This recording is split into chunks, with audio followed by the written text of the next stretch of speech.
கோவை இருகூர் பகுதியில் சாலையில் சென்று கொண்டிருந்த பெண்ணை காரில் வந்தவர்கள் கண்மூடித்தனமாக தாக்கி கடத்திய சம்பவம் பெரும் பரபரப்பை ஏற்படுத்தியுள்ளது.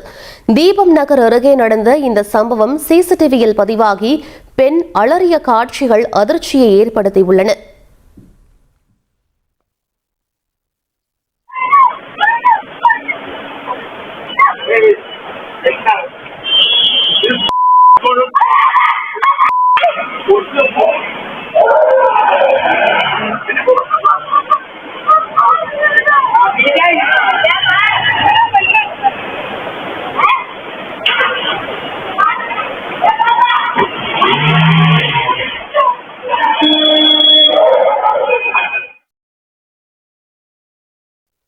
அருகில் உள்ள ஜவுளி தொழிற்சாலையின் கேமராவில் பதிவான காட்சிகளை கைப்பற்றிய போலீசார் பெண்ணை கடத்தியது யார், ஏன் என்ற விவரங்கள் குறித்து தீவிரமாக விசாரித்து வருகின்றனர்.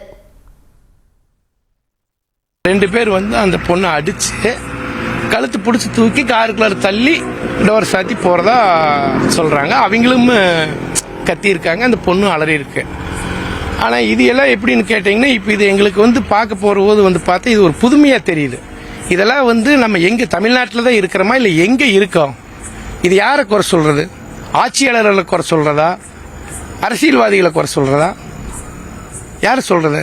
அந்த பொண்ணுக்கு ஒரு 25 வயசு மதிக்கத்தக்க இருக்கு அப்படின்னு சொல்லியிருக்காங்க. பொண்ணு யாருன்னு தெரியலைங்க. இனி போலீஸ் அவங்க விசாரிச்சு சொன்னாதான் தெரிய வரும். இது எப்படி நாடு சுதந்திரம் வந்துச்சுன்னு சொல்றீங்க? பொதுமக்கள் நாங்க எப்படி வாழ்றது?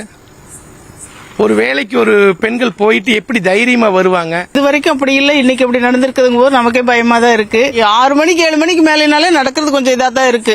அதனால லைட்டு எல்லா பக்கம் லைட்டு வேணும். மெயினா சத்தம் கேட்டுதான் நாங்க வெளியில பார்த்தோம். வெளியில பார்க்கலையே கூட்டம் போலீஸ் எல்லாம் வந்துட்டாங்க. அதுக்குள்ளேயே நாங்க பார்த்தோம். போலீஸ் என்ன பண்ணாங்க? சிடிசி கேமரா அங்கங்க செக் பண்றதுக்கு போயிருக்காங்க. பார்த்தாங்க, எல்லாம் போய் பாக்குறேன். பாதுகாப்பு வேணும், அதுதான் நாங்க ரொம்ப ரொம்ப விரும்புறோம். இது வரைக்கும் எங்களுக்கு நடந்திருக்குமா நடந்திருக்கலையா எங்க ஏரியாவில் எதுவும் இல்லை. இது முதல் டைம்.